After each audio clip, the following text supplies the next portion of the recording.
ఈ మధ్యలో సీన్ వచ్చింది ఏదో లక్కీ భాస్కర్.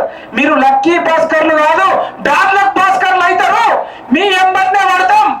మీరు అడ్డగోలుగా అరే మీకు జాబ్ ఉంది, నెలకు జీతం ఉంది, మీకెందుకు రా ఇంకా అవినీతి డబ్బు? రియల్ ఎస్టేట్ చేసుకోండి రా. మీకు వచ్చిన డబ్బుల్ని రియల్ ఎస్టేట్ లో పెట్టుకోండి, స్టాక్ మార్కెట్ లో ఇన్వెస్ట్ చేసుకోండి. తెలివితో డబ్బులు సంపాదించాలి, స్కిల్ తో డబ్బులు సంపాదించాలి, కష్టపడి సంపాదించాలి.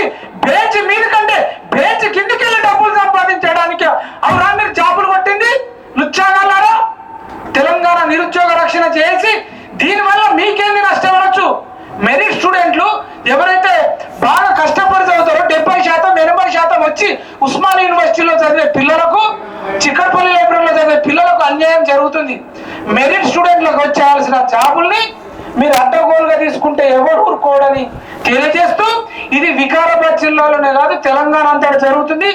మరీ ముఖ్యంగా వికారాబాద్ జిల్లాతో పాటు వరంగల్లో, ఆదిలాబాద్లో, నిర్మల్లో, కామారెడ్డిలో, ఖమ్మంలో, నిజామాబాద్లో, హైదరాబాద్లో, నారాయణపేటలో ఇట్లా మిగతా జిల్లాలలో కూడా బ్యాక్లాగ్ జాబులు అడ్డగోలుగా అమ్ముకోవాలని చూస్తారు. మధ్యవర్తులు ఇన్వాల్వ్ అయ్యారు. ఈ కొనేటోళ్ళని చెప్పు తీసుకొని కొడతాం. మొన్న మా సూరన్న బూట్ తీసుకొని పెట్టిండు. మేము కూడా ఇప్పుడు ఎవడన్నా బ్యాక్లాగ్ జాబుల ద్వారా కొట్టాలనుకుంటే మీ ఇంటికి వచ్చి కొడతాం. ఈ బూట్తో కొడతాం, అమ్మినోని కొడతాం, కొన్నోని కొడతాం, మధ్యవర్తులు అందరినీ కూడా ఈ బూట్ కాలుతో కొడతాం. కొడకలారు అడిగేటోళ్ళు లేడు, మేము ఇష్టం వచ్చినట్టు చేస్తాం, మాకు అడిగే దిక్కు లేదు.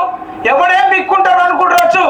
ఏం బీకలర్ అనకు. కేసీఆర్ కూడా మీరు ఏం బీకలర్ అన్నారు. సీఎం కూర్చుని అడిగిన నిరుద్యోగులు ప్రెస్ క్లబ్ లో ఉన్నారు. ఒక్కడు కూడా తగ్గేదే లేదు. నీ అమ్మ తగ్గేదే లేదు అంటాడు కదా. ఎర్ర చందనం స్మగ్లింగ్ చేసేటోడికి ఏమో తగ్గేదే లేదు అనేటప్పుడు నిరుద్యోగులకి ఏమో తగ్గేదే లేదు అంటున్నాం. వాడు చెడు కోసమే తగ్గేదే లేదు అన్నప్పుడు మేము మంచి కోసం ఎందుకు తగ్గాం రా? ఒక్కొక్క నిరుద్యోగి ఒక యుద్ధ వీరుడు, ఒక ఛత్రపతి శివాజీ, ఒక సుభాష్ చంద్రబోస్ కావాలని నేను విజ్ఞప్తి చేస్తూ, అల్లు అర్జున్ ఒక రోజు జైల్లో ఉండొస్తే ఒక 2 గంటలు, చిరంజీవి, నాగార్జున, వెంకటేష్, బాలకృష్ణ, రానా, దగ్గుపాటి, నాని, చైతన్య, ఆర్ నారాయణమూర్తి కూడా పోయొచ్చిండు. అన్న బ్యాక్లాగ్ ఉద్యోగాలు అడ్డగోలు అమ్ముకుంటే ఒక్క హీరో రాడు. సినిమా హీరోలు సినిమాలలో జాబులు అమ్ముకుంటే వస్తారు, కానీ నిజ జీవితంలో అమ్ముకుంటే రారు.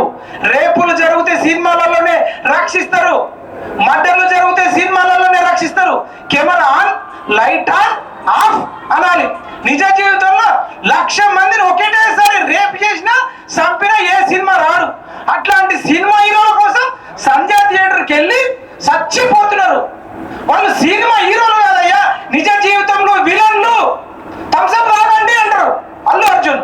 వాడు థమ్స్అప్ తాగాడు, కావాలంటే ఫ్రిడ్జ్కి వెళ్ళి చెక్ చేయండి.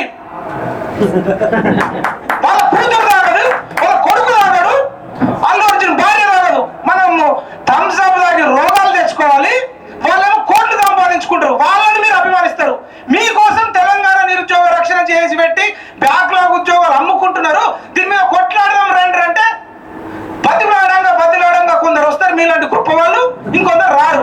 సంజయ్ థియేటర్ కాడికి ఎవడు విలువకపోయినా సరే నేను తగ్గేది లేదు.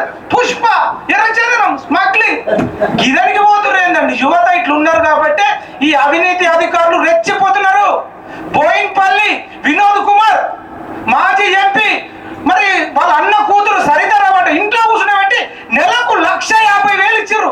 అట్లా 2 సంవత్సరాలు ఇచ్చారు అయ్యా. నెలకు 1,50,000 అంటే ఏం పని చేయలే, ఇంట్లోనే కూర్చున్నది. రేవంత్ రెడ్డి అధికారంలోకి వచ్చినాక పోతే నువ్వెవరమ్మా అని అందరూ సెక్రటరీ షాక్. అసిస్టెంట్ ఇంజనీరింగ్ జెన్కోలు కొట్టింది.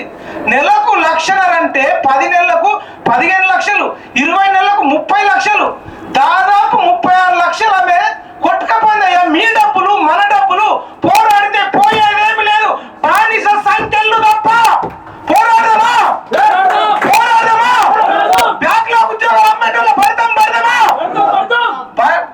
భరతం అమ్మేటోడిది కొనేటోడిది మధ్యవర్తులదని తెలియజేస్తూ ఈ వీడియోను ఎక్కువ మందికి షేర్ చేయాలి. సమయం తక్కువ ఉంది, ఆయన అన్నారు మాకు ఇంతవరకు సమయం ఇచ్చినందుకు